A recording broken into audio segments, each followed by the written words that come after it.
শহীদ, শহীদরা কোথায় থাকবে?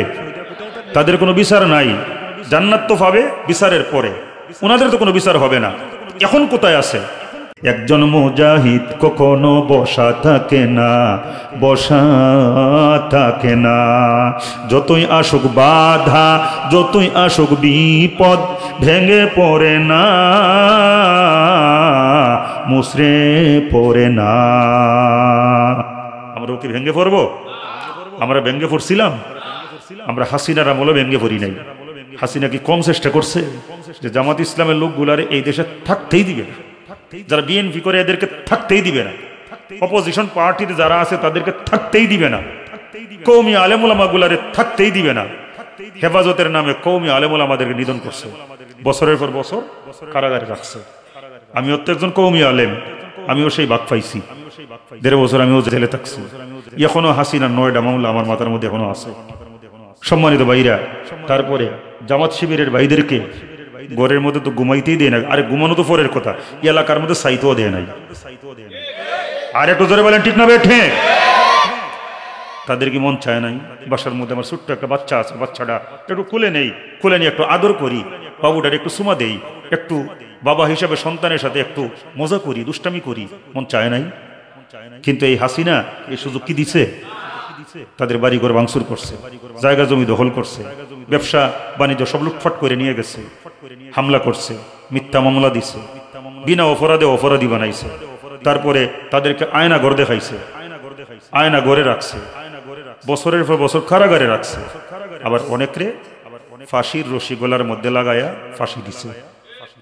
আমাদের শহীদ মতিউর রহমান নিজামী সাহেব, আলী হাসান মুজাহিদ সাহেব, আব্দুল কাদের মোল্লা সাহেব, মীর কাসিম আলী সাহেব, কামারুজ্জামান সাহেব, ওনাদেরকে ফাঁসি দিছে, আর অনেকরে ফাঁসি দিছে। ঠিক না বেঠিক? হাসিনা তো মনে করছে গলার মধ্যে ফাঁসির রশি লাগাইয়া ফাঁসি দিয়ে দিচ্ছি। আরে ভাই, এটা তো হাসিনার কাছে ওনাদের গলার মধ্যে ফাঁসির রশি ছিল। আর ওই মুজাহিদরা কি দেখছে জানেন? আমিও জানি না, তবে হযরতে আসিয়ার অবস্থা কুরআনুল কারীমে যা দেখছি, আমার মন বলে আমাদের রাহবারদেরকে, সম্মানিত দায়িত্বশীলদেরকে যখন ফাঁসির মঞ্চের মধ্যে উঠানো হয়েছিল, তখন তারা দেখছে এটা জান্নাতের মঞ্চ। আমার মন বলতেছে যখন তাদের গলার মধ্যে ফাঁসির রশি লাগাইছিল, তখন তারা দেখছে এটা ফাঁসির রশি না, এটা জান্নাতে প্রবেশের গেট। হাসিনাকে ফাঁসি দিছি আমরা, কই ওনারা জান্নাতে চলে গেছে। ওনারা তো জান্নাতে আছে। আপনি বলবেন যে আপনি কেমনে জানেন ওনারা জান্নাতে আছে? আমারে বলতে পারেন, প্রশ্ন করতে পারেন না?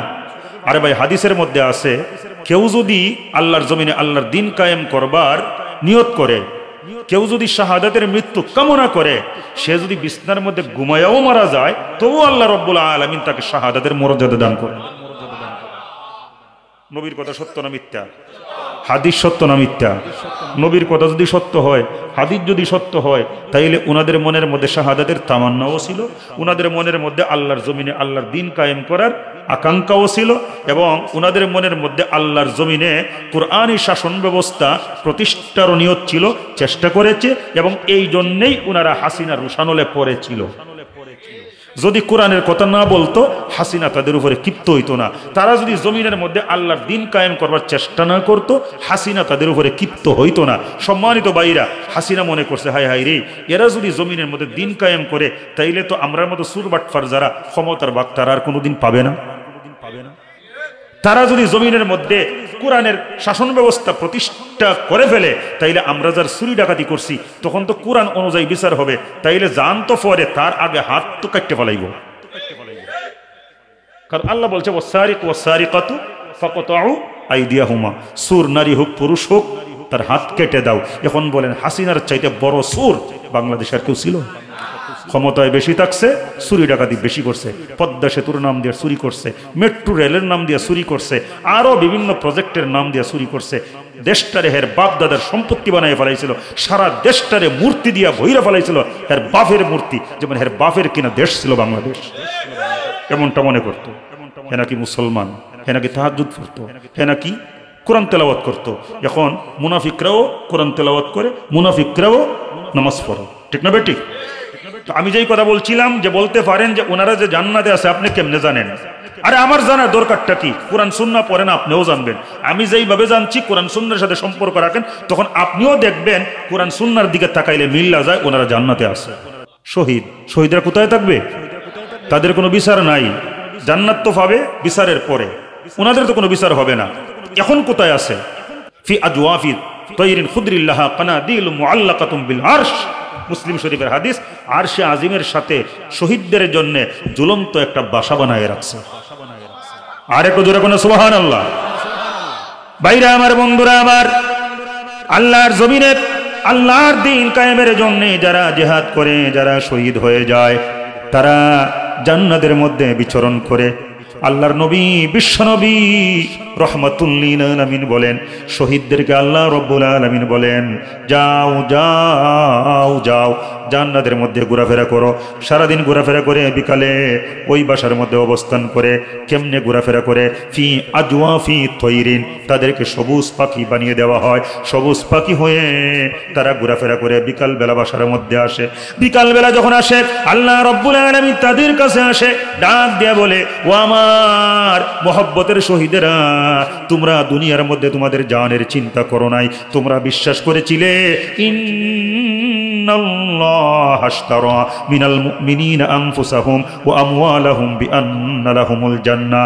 আমাদের জান এবং মালের মালিক আল্লাহ রব্বুল আলামিন, আমাদের জান এবং মাল আল্লাহ রব্বুল আলামিন খরিদ করে নিয়েছেন। যেই সমস্ত ঈমানদাররা আল্লাহর দেওয়া জান, আল্লাহর দেওয়া মাল আল্লাহর জন্য খরচ করবে, আল্লাহ রব্বুল আলামিন বলেন বিনিময়ে আমি তাদেরকে আমার জান্নাত দিয়ে দিব। ও আমার শহীদেরা, এই বিশ্বাসী হয়ে, এই বলে বলিয়ান হয়ে তোমরা তো জীবন দিয়েছ আমার রাস্তায়, আমি আল্লাহ রব্বুল আলামিন খুশি হয়ে গেছি। এখন বলো না আমার কাছে কি চাও? শহীদেরা বলবে, ও রব্বুল আলামিন, সারাদিন জান্নাতের মধ্যে যেখানে মনে চায় সেখানে বিচরণ করেছি, বিচরণ করে ক্লান্ত শ্রান্ত হয়ে বিকালবেলা বাসার মধ্যে আসলাম। এখন আবার তুমি বলতেছো আমরা কি চাই? আল্লাহ, আর কি চাইব? আর কি তুমি আমাদেরকে দিবা? এত সুযোগ সুবিধা আমাদেরকে ছাড়া তুমি তো আর কেউরে দাও নাই। আল্লাহ রব্বুল আলামিন একবার না, দুইবার না, বিশ্বনবী বলেন সালাস মাররাত, তিনবার বলবেন, বলো আমার কাছে কি চাও, বলো আমার কাছে কি চাও, বলো আমার কাছে কি চাও। এরপরে শহীদেরা বলবে, রব্বুল আলামিন বারবার যেহেতু তুমি আমাদেরকে দেওয়ার জন্য বলতেছো, চাইবার জন্য বলতেছো, কিছুই চাই না, শুধুমাত্র একটা জিনিস চাই, আল্লাহ তুমি আমাদের দিবানি। আল্লাহ বলেন কি চাও আমারে বলো, আমি একটু শুনি। রব্বুল আলামিন, তোমার জমিনে তোমার দ্বীন কায়েমের জন্য চেষ্টা করেছিলাম, আর এই চেষ্টা ফিকির করতে করতে স্বৈরাচারের রুশানলে পড়েছিলাম, বাতিলের রুশানলে পড়েছিলাম, তাগুতের রুশানলে পড়েছিলাম, হাসিনা রুশানলে পড়েছিলাম। রব্বুল আলামিন আমাদেরকে কাশেমপুর কারাগারে, ঢাকা কেন্দ্রীয় কারাগারে বা পৃথিবীর যে কোনো কারাগারে আমাদেরকে শহীদ করে দিয়েছে শুধুমাত্র তোমার জমিনে তোমার দ্বীন কায়েমের জন্য। রব্বুল আলামিন, এতে আমরা ব্যতীত নই, আমরাও শাহাদাতের মৃত্যু চেয়েছিলাম। রব্বুল আলামিন, এই মৃত্যুটা এত মজা লেগেছে, ভাষা দিয়া তোমাকে বুঝাতে পারবো না, ব্যক্ত করতে পারবো না, কিন্তু তৃপ্তি মিটে নাই। মজা লেগেছে, শাহাদাতের মরণ স্বাদ পেয়েছি, শাহাদাত সাধন করেছি, তৃপ্তি মিটে নাই, আরো মনে যায় শাহাদাত সাধন করতে।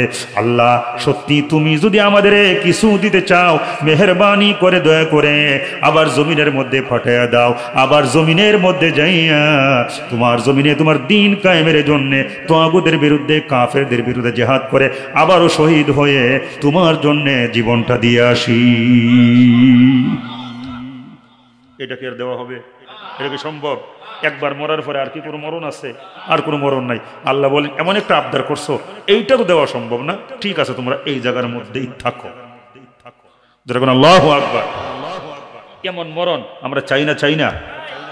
আল্লাহ তুমি আমাদেরকে শাহাদাতের মরণ দান করো। সবাই বলেন আল্লাহুম্মা আমিন। শাহাদাতের মরণ তো চাইছেন, আমিন তো কইছেন, কিন্তু কোনো বাতিলের কাছে মাথা উন্নত করা যাবে না, কোনো অন্যায়ের সাথে আপোষও করা যাবে না। রাজি আছেন তো? ভাইরা আমার, বন্ধুরা আমার, আল্লাহর নবী বিশ্বনবী রাহমাতুল লিল আলামিন বলেন, ইয়াকুলু ওয়াল্লাহি মাদ দুনিয়া ফিল আখিরাহ, তোমরা কি জানো দুনিয়া এবং আখিরাতের দৃষ্টান্ত কেমন? ইল্লা মিসলামা ইয়াজালু আহাদুকুম ইসবাহু ফিল ইয়াম ফালয়ানজুর বিমাযা তারজি। ও আমার ফেনীর ভাইরা, আওয়াজ করে বলেন না, আপনাদের বাড়ির সামনে জলাশয়, জলাশয় বুঝুননি মানে পুকুর, নদী, সাগর, গাং, খালবিল, নালা আছে না নাই? মানে যেখানে পানি আছে। আচ্ছা, এই পানির মধ্যে যদি আঙ্গুল ডুবান, ডুবাইয়া আঙ্গুলটা যদি উঠান, আঙ্গুলের সাথে কয় মন পানি আসবে? কয় বালতি? মাত্র কয়েক ফোঁটা। আল্লাহর নবী বিশ্বনবী রাহমাতুল লিল আলামিন বলেন, দুনিয়ার মানুষের রে, নদীর মধ্যে, সাগরের মধ্যে, পুকুরের মধ্যে কিংবা যে কোনো খাল বিলে কিংবা যে কোনো জলাশয়ে আঙ্গুল ডুবাইয়া দাও, তারপরে আঙ্গুলটা উঠাও, লক্ষ্য করে দেখো ওই আঙ্গুলের সাথে কি পরিমাণ পানি আসছে। সাহাবায়ে কেরামগণ বলেন, নবী গো, বেশি না, মাত্র কয়েক ফুটা। আমি নুরুজ্জামান নোমানি বলি না, আমার বিশ্বনবী রাহমাতুল লিল আলামিন বলেন, ও আমার সাহাবীরা, আঙ্গুলের সাথে যে কয়েক ফোঁটা পানি আসবে, ওই কয়েক ফোঁটা পানি দিয়া ওযু, গোসল, রান্না বান্না এইগুলা হবে নাকি? এগুলা হবে না। ভাইরা আমার, বন্ধুরা আমার, আল্লাহর হাবিব বলেন, ঠিক আছে, আঙ্গুলের সাথে যে কয়েক ফোঁটা পানি আসবে, এটা দিয়ে যেহেতু ওযু, গোসল, রান্না বান্না প্রয়োজন মিটবে না, তাহলে যেই জায়গার মধ্যে ঢুকাইছিল, আঙ্গুল ডুবাইছিল, ওই পুকুর ফুরাডা, পুকুরের পানির মালিক যদি আপনি আমি হই, তাইলে কি ওই পুকুরের পানি দিয়ে আমাদের সব প্রয়োজন মিটবে? গোটা পুকুরের মালিক যদি আমরা হই, তাহলে কি ওযু হবে না? গোসল হবে না? রান্না বান্না হবে না? যা প্রয়োজন হবে না? ভাইরা আমার, বন্ধুরা আমার, আল্লাহর নবী বিশ্বনবী রাহমাতুল লিল আলামিন বলেন, দুনিয়ার মানুষেরা রে, পদ্মা নদীর মধ্যে বা আটলান্টিক মহাসাগরের মধ্যে এই যে আঙ্গুলটা ডুবাইছ, আঙ্গুলকে উঠানোর পরে আঙ্গুলের সাথে যে কয়েক ফোঁটা পানি আসছে, এই কয়েক ফোঁটা পানির নাম হচ্ছে দুনিয়া। আর গোটা আটলান্টিক মহাসাগরের পানি, ওই পানির নাম হচ্ছে আখিরাত। আর একটু জোরে কর না সুবহানাল্লাহ। আমরা কেমন বোকা, চাইলে আমরা গোটা সাগরের পানির মালিক হতে পারি, কিন্তু না, আমরা কয়েক ফোঁটা পানির জন্য পাগল হয়ে যায়। এই দুনিয়া দুনিয়া কইরা আমরা চুরি করি, ডাকাতি করি, জিনা ব্যভিচার করি, দুনিয়ার স্বাদ আস্বাদন করবার জন্যে ক্ষমতা দখল করে রাখি, ক্ষমতা পাইলে ছাড়তে চাই না। দিনের বুট রাতে আয়োজন করি, পদের কাটা সরাইয়া ক্ষমতা কুক্ষিগত করবার জন্যে ইসলামী আন্দোলনের নেতৃবৃন্দকে কারাগারের মধ্যে ঢুকাইয়া রাখি, ফাঁসি দিয়া শেষ কইরা ফেলায়। ছাত্র শিবিরের ভাইদেরকে, জামাত ইসলামের ভাইদেরকে কেমনে শেষ করা যায়, দিনরাত খালি ওই স্বপ্নই দেখছে হাসিনা, শুধুমাত্র ক্ষমতা কুক্ষিগত করবার লাগিয়া। কিন্তু এরপরে কি দেখা গেছে, আল্লাহর মায়ের দুনিয়ার বাইর। আমরা দেশে একটা কথা বলে, আল্লাহর মায়ের দুনিয়ার বাইর, আর উস্তাদের মায়ের শেষ রাত্রে। মাতা নাসরুল্লাহ, আল্লাহ সাহায্য কখন আসবে? আল্লাহ কয়, তোমার কথা মতো কি আমার সাহায্য আসবে? তুমি পরীক্ষা দিতে হবে, পরীক্ষার থেকে পিছায়ও না, পরীক্ষার সম্মুখীন হওয়া থেকে বাঁচবার জন্য দালালি কইরো না, স্যামসামি কইরো না, মুনাফিকের সঙ্গী হয় না, নাস্তিকের সঙ্গী হয় না, তারপরে তাগুতের সঙ্গী হয় না।